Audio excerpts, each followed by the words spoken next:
Welcome from one second to another video. हा video खूप महत्त्वाचा आहे कारण की फायनली माझं चॅनल जे आहे अवघ्या 25 दिवसामध्ये मॉनिटाईज झालेलं आहे. हेच चॅनल तुम्ही जे चॅनल बघताय सद्यस्थितीमध्ये हे चॅनल अवघ्या 25 दिवसामध्ये जे आहे मॉनिटाईज झालेलं आहे. मी काय स्ट्रॅटेजी वापरली किंवा माझं चॅनल इतक्या लवकर मॉनिटाईज कसं झालं किंवा 1000 सबस्क्रायबर व्हायला 1 वर्ष लागतं किंवा 4000 घंट्याचं वॉच टाईम व्हायलाच 1.5-2 वर्ष लागतात काहींना. मग अशी काय गोष्ट आहे किंवा कशा पद्धतीने आपण काम केलं पाहिजे यूट्यूबवर त्या संदर्भात मी पूर्ण माहिती तुम्हाला या व्हिडिओमध्ये सांगणार आहे. जर तुम्ही नवीन क्रिएटर आहात, जर तुम्ही यूट्यूबवर काम करताय, तुमचं सुद्धा चॅनल ग्रो होत नाही आहे, तुमचे सबस्क्रायबर वाढत नसतील किंवा वॉच टाईम वाढत नसेल किंवा तुम्ही सुद्धा यूट्यूबवर काम करताय किंवा नाही, कमेंटमध्ये नक्की सांगा. ठीक आहे, तर चला सुरू करूया आजचा व्हिडिओ जो आहे खूप महत्त्वाचा आहे. मी याच्यामध्ये तुम्हाला 3 सिक्रेट सांगणार आहे. त्या 3 सिक्रेटबद्दल प्रत्येक सिक्रेट जे आहे खूप महत्त्वाचं आहे. एक पण मिस करू नका. ठीक आहे, जर तुम्ही एक पण मिस केलं तर तुम्हाला सगळं व्हिडिओ जो आहे त्याचा मदत होणार नाही तुमचे चॅनल ग्रो होण्यासाठी. तुमचं चॅनल जे आहे नक्की ग्रो होईल. ठीक आहे, आणि तुम्हाला मी मदत करण्याचा प्रयत्न माझा नक्की असणार आहे. ठीक आहे, तर तुम्हाला मदतच होईल या व्हिडिओची, त्याच्यामुळे व्हिडिओ शेवटपर्यंत बघा. व्हिडिओ आवडत व्हिडिओला लाईक करा, चॅनलला सबस्क्राईब करा. तर चला सुरू करूया आजचा व्हिडिओ. सगळ्यात अगोदर बघा, पहिली महत्त्वाची गोष्ट म्हणजे मी चॅनल स्टार्ट केलं 2025 मध्ये. चॅनल स्टार्ट केल्यानंतर मी सुरुवातीला ज्यावेळेस चॅनल स्टार्ट करायचं त्यावेळेस अगोदर मी एक स्ट्रॅटेजी वापरली. माझं एक मेन चॅनल आहे 40,000 वालं. हे 40,000 सबस्क्रायबरवालं एक चॅनल आहे, किशोर जोगरे ऑफिशियल. या चॅनलवर मी माझे ऑडियन्स आहे 40,000 सबस्क्रायबर. तर मी तिथे काय केलं, मी दुसरं एक चॅनल ओपन करायचं माझ्या मनामध्ये विचार होता आणि त्यामध्ये सुद्धा शिक्षक भरती संदर्भात माहिती द्यायची असं माझ्या मनामध्ये विचार होता. मग मी काय केलं, सुरुवातीला मी एक चॅनल ओपन केलं आणि त्याची लिंक मी डिस्क्रिप्शनमध्ये दिली आणि माझे जे व्ह्युअर्स आहेत त्यांना सगळ्यांना सांगितलं की तुम्हाला जर नवीन चॅनलवर सुद्धा आपण शिक्षक भरती संदर्भातच माहिती देणार आहोत, त्या चॅनलची लिंक डिस्क्रिप्शनमध्ये त्यांना तुम्ही सबस्क्राईब करू शकता. तर मग सुरुवातीला मला माहीत होतं की सुरुवातीला आपण जर समजा 4-5 सबस्क्रायबर असले तर त्यावेळेस आपल्याला इनिशियल पुश जो आहे तो मिळणार नाही. तर मग मला जे आहे ऑडियन्सनं खूप चांगला सपोर्ट दिला. त्यांनी नवीन चॅनलला सुद्धा सबस्क्राईब केलं. तर मी जवळपास 100 सबस्क्रायबर होईपर्यंत थांबलो. 100 सबस्क्रायबर होऊ दिले आणि नंतर मी लगेच त्या चॅनलवर काम करायला सुरुवात केलं. मग ज्या दिवसापासून मी काम करायला सुरुवात केलं तेव्हापासून तर माझं मॉनिटायझेशन फक्त 25 दिवसामध्ये झालं. ते कसं झालं, मला 100 सबस्क्रायबर तर मिळाले होते. मग आता पुढचे सबस्क्रायबर जे होते आणि माझे टॉपिक, सुरुवातीला मी पहिला व्हिडिओ टाकला तर पहिल्या व्हिडिओला फक्त 40 व्ह्यू होते. ठीक आहे, पण मी व्हिडिओ कोणाला शेअर केला नाही. ठीक आहे, गोष्टी ऐकून घ्या मी कोणत्या सांगतोय. ह्या गोष्टी खूप महत्त्वाच्या आहे तुमचं चॅनल ग्रो होण्यासाठी. जर तुम्ही ह्या ऐकल्या नाही तर तुमचं चॅनल जे आहे तुम्हाला कदाचित जसा पाहिजे तसा फायदा होणार नाही. ठीक आहे, तर मग मी पहिला व्हिडिओ टाकला, ऐका तुम्ही, 40 व्ह्यू आले त्या व्हिडिओला. मग मी डिमोटिवेट झालो थोडा, मला वाटलं की होणार नाही. पण मग मी शेअर नाही केलं कोणाला. मला माहीत होतं की यूट्यूबचं एक सिक्रेट आहे की आपला व्हिडिओ कोणाला शेअर नाही करायचं. यूट्यूब स्वतः रेकमेंड करते दुसऱ्या व्यक्तींना. आणि जर तुम्ही चांगलं काम करत असले, कन्सिस्टंटली रेग्युलरली काम करताय, तर यूट्यूब तुम्हाला जे आहे तुमच्या व्हिडिओला जास्तीत जास्त लोकांपर्यंत पोहोचवतो. तर मग नंतर दुसरा व्हिडिओ टाकला. दुसऱ्या व्हिडिओला जे आहे 70 का 100 व्ह्यू होते आणि तिसऱ्या व्हिडिओला सुद्धा 120-130 असे काहीतरी व्ह्यूज होते. आणि चौथा व्हिडिओ जो आहे मात्र चौथ्या व्हिडिओला अचानक जे आहे 7 ते 8,000 व्ह्यूज आले. आता मला हे कळलं नाही की नेमकं चौथ्या व्हिडिओला कसं काय व्ह्यू आले किंवा असं काय होतं त्याच्यामध्ये की चौथ्या व्हिडिओलाच व्ह्यूज आले. मी एक गोष्ट ऑब्झर्व केली. ती गोष्ट अशी होती की पहिले मी ज्यावेळेस 2-3 व्हिडिओ टाकले आणि ज्यावेळेस मी थंबनेल बनवायचो तर त्याच्यावर थंबनेल बनवताना मी माझा फेस वापरायचो. ठीक आहे, आणि माझं जे दुसरं चॅनल होतं 40,000चं, ठीक आहे, ते सुद्धा शिक्षक भरती संदर्भात होतं आणि हे चॅनल सुद्धा जे काढलं मी त्याच्यावर सुद्धा शिक्षक भरतीचेच व्हिडिओ टाकत होतो. तर मग जे काय झालं की माझं ऑडियन्सला फेस व्हॅल्यू माहीत होती किंवा माझा फेस माहीत होता. तर यूट्यूबला पहिले स्टार्टिंगला 2-3 व्हिडिओ जे आहे मी ते कोणाला शेअर नाही केले.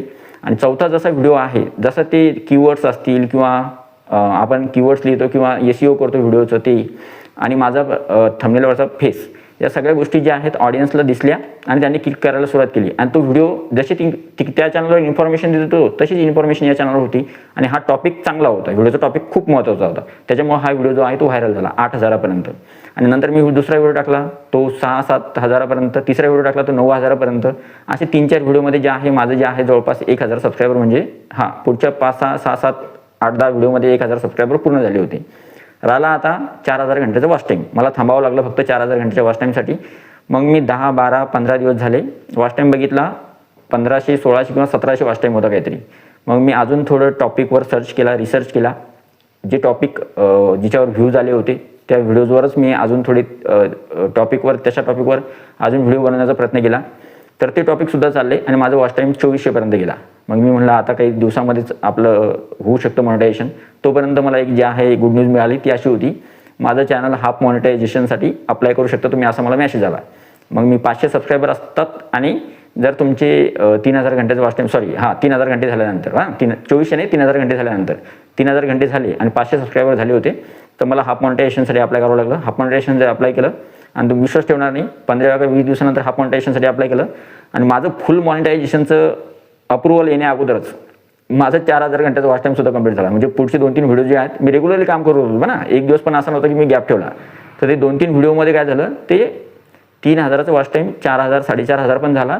आणि जोपर्यंत ते हाफ मॉनिटायझेशन अनेबल होत नाही तोपर्यंतच माझं फुल मॉनिटायझेशनचं साठी सुद्धा चॅनल रिव्ह्यूमध्ये गेलं. माझं ॲडसन्स तेच होतं, गुगल ॲडसन्स अगोदरच्या चॅनलचं, त्याच्यामुळे ते सुद्धा अप्रूव्ह झालं आणि माझं चॅनल अवघ्या 25 दिवसामध्ये जे आहे फुल मॉनिटाईजमध्ये झालं. ठीक आहे, या सगळ्या गोष्टी झाल्या. आता याच्यातून तुम्हाला भेटणार काय बघा, यातून तुम्हाला घ्यायचं काय, 3-4 गोष्टी. एक, तुम्ही सुरुवातीला तुमचे 100 सबस्क्रायबर असतील किंवा 50 सबस्क्रायबर असतील तर तुम्ही काय करायचं, तेव्हापासून तुम्ही फक्त एका सेम निशवर काम करा. म्हणजे कोणतेही चॅनल असेल, तुमचं कुकिंग असेल, व्लॉग असेल किंवा फॅमिली चॅनल असेल किंवा कोणतेही चॅनल असेल, रेसिपी चॅनल असेल, रांगोळी चॅनल असेल, कोणतेही चॅनल असेल, किंवा तुम्ही जर मराठी क्रिएटर आहात आणि तुम्ही कोणत्या ना कोणत्या कॉम्पिटेटिव्ह एक्झामची ती चॅनल बदललं आहे, एज्युकेशन चॅनल बनवलं आहे किंवा दुसरं एखादं चॅनल आहे, तर ते चॅनलवर त्याच पद्धतीचं कंटेंट टाका. ठीक आहे. आता तुम्हाला काय करायचं आहे, स्टार्टिंगला कंटिन्युअसली पहिला गोष्ट म्हणजे सेम टॉपिक किंवा सेम निशवर काम करायचं. टॉपिक वारंवार बदलायचे नाही. आज एक टॉपिकवर बनवला रांगोळीवर, उद्या रेसिपी बनवलं की तिसऱ्या दिवशी व्लॉग, असं करायचं नाही. एकच टॉपिकवर व्हिडिओ बनवत चालायची. नंतर एखाद्या व्हिडिओला व्ह्यूज येतात, ज्या व्हिडिओला व्ह्यूज आले तो व्हिडिओचा टॉपिक बघायचा कोणता आहे आणि तशाच पद्धतीचा दुसरा एखादा व्हिडिओ बनवायचा प्रयत्न करायचा. पहिला सांगितलं मी सेम निशवर काम करायचं. दुसरं सांगितलं जो टॉपिक चालला तुमच्या चॅनलवर तशा टॉपिकचा दुसरा व्हिडिओ बनवायचा प्रयत्न करायचा. तिसरं सगळ्यात महत्त्वाचं सिक्रेट म्हणजे ते आहे कन्सिस्टन्सी. तुम्ही यूट्यूबवर कन्सिस्टंटली काम करत राहा, तुमच्या चॅनलची इम्प्रेशन वाढत जातात. आज 100, उद्या 200, नंतर 300, नंतर 400. कन्सिस्टन्सी तिसरा फॅक्टर आहे. ठीक आहे, कन्सिस्टंटली काम करा, तुमचे चॅनल नक्की मोठं होणार. आणि चौथं, जर तुम्ही म्हटलं की सबस्क्रायबर किंवा वॉच टाईम वाढत नाही आहे तर त्याच्यासाठी काय करायचं, या चॅनलवर मी दुसरा एक व्हिडिओ आणणार आहे, सबस्क्रायबर किंवा वॉच टाईम कसे वाढवायचे.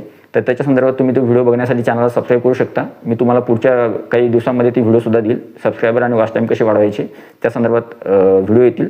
आणि सबस्क्रायबर वॉच टाईम झाल्यानंतर की जर तुम्ही काही गोष्टी केल्या तर सबस्क्रायबरसुद्धा वाढतात. तुमचा जर व्हिडिओचा टॉपिक चांगला आहे, व्हिडिओचा टॉपिक चौथा फॅक्टर जो आहे तो व्हिडिओचा टॉपिक आहे. तुमचा व्हिडिओचा टॉपिक खूप मस्त असला पाहिजे की लोकांना त्यात इंटरेस्ट आहे बघण्यासाठी. तो जर तुमचा व्हिडिओचा टॉपिक मस्त आहे तर लोक त्याला स्किप करत नाही, लोक त्याला व्यवस्थित बघतात. आणि सगळ्यात महत्त्वाचं म्हणजे काही गोष्टी अशा आहेत ज्या खूप महत्त्वाच्या आहे, तुम्हाला माहीत नसतील. CTR माहिती आहे तुम्हाला? CTR म्हणजे क्लिक थ्रू रेट, आपल्या व्हिडिओवर किती लोकांनी क्लिक केलं. नंतर ॲव्हरेज व्ह्यू ड्युरेशन, आपला व्हिडिओ किती लांब लोकांनी बघितला. आणि सगळ्यात महत्त्वाचं आहे की आपल्या व्हिडिओमध्ये आपल्या व्हिडिओला किती एंगेजमेंट मिळते ऑडियन्सकडून, लाईक शेअर मिळतात का, तर त्याच्यानुसार आपला व्हिडिओ पुश केला जातो. या सगळ्या गोष्टी तुम्हाला ज्या आहेत माहिती करावं लागतील. पाचवा जो फॅक्टर होता किंवा चौथा किंवा पाचवा फॅक्टर जो होता तो होता या सगळ्या गोष्टी, ज्या गोष्टी मॅटर करतात व्हिडिओच्या परफॉर्मन्समध्ये, व्हिडिओ परफॉर्मन्स. आणि सगळ्यात शेवटी महत्त्वाची गोष्ट आहे की तुम्ही जे आहे कन्सिस्टन्सी न ब्रेक करता रेग्युलरली इम्प्रूव्हमेंट करत चला, व्हिडिओ चांगला बनवत चला, चांगल्या टॉपिकवर बनवा. आणि या सगळ्या गोष्टी केल्यानंतर तुमचं चॅनलसुद्धा जे आहे लवकरात लवकर मॉनिटाईज होऊ शकतं. पण आता एक गोष्ट अजून एक महत्त्वाची, माझं चॅनल 25 दिवसामध्ये मॉनिटाईज झालं, पण तुमचं 25 दिवसामध्ये मॉनिटाईज होईल का? नाही. तुम्हाला काय करायचं आहे, तुम्हाला स्मार्ट स्ट्रॅटेजी कशी वापरायची. जर तुम्ही अशा पद्धतीने काम जर केलं तर तुमचं चॅनल लवकरात लवकर मॉनिटाईज होईल. मग ते 1 महिन्यात, 2 महिन्यात, 6 महिन्यात किंवा 1 वर्षात केव्हा मॉनिटाईज होऊ शकतं. ठीक आहे, पण लवकरात लवकर होईल असं माझं म्हणणं आहे. कारण की तुम्ही जर अशा पद्धतीने काम केलं तर तुमचं चॅनल लवकरात लवकर मॉनिटाईज होण्याची शक्यता जास्त आहे. ठीक आहे, तर अशा पद्धतीचा हा व्हिडिओ होता. व्हिडिओ कसा वाटला, व्हिडिओबद्दल इन्फॉर्मेशन जे आहे किंवा तुमचा अभिप्राय जो आहे तो कमेंट बॉक्समध्ये नक्की लिहा. व्हिडिओची मदत झाली असेल तर व्हिडिओला लाईक करा, व्हिडिओला जास्तीत जास्त शेअर करा आणि तुमची कमेंट जी आहे ती नक्की करा. Thank you so much, take care. आणि तुम्ही नवीन क्रिएटर असेल तर तुम्ही चॅनलला सबस्क्राईब नक्की करू शकता येणाऱ्या काही व्हिडिओसाठी. Thank you so much, take care, bye bye.